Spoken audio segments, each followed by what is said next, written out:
Let's start with the beginning of the day, and I'm going to tell a story in order to illustrate how a day in the life of a data engineer really goes by talking about one main project that I did while I worked at Lyft.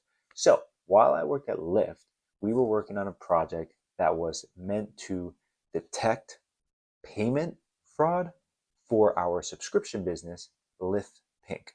So, just to give a little more context, Lyft Pink lets you subscribe to Lyft, get discounts for when you order your ride or order scooters. And it costs about, I want to say, $15 a month.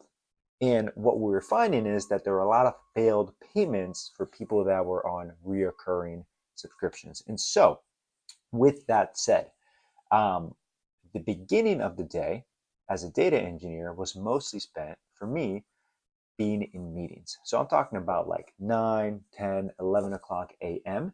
We were primarily focused on connecting with our stakeholders and our cross collaboration teams to talk about what needed to get done in order to solve this failed payment uh, dilemma that we were having in the subscription business. And so I know that meetings sound very mundane and they're like, hey, I have to be in meetings, I have to talk with people, I have to go into useless hours, blah, blah. But frankly, it was one of the most exciting times in the day because this is when you got to see what other people were working on.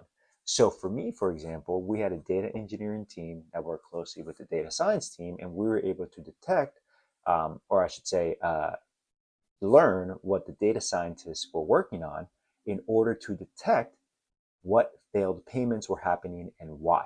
And so we thought this was really, really cool because at the end of the day, as a data engineer, you don't always get to see this side of the coin, but at big tech companies, you get to do that and you get to learn from many, many smart people, many data scientists, and get a lot of business insights. And so for me, in my case, we actually found out that people were putting their first month subscription on a digital card.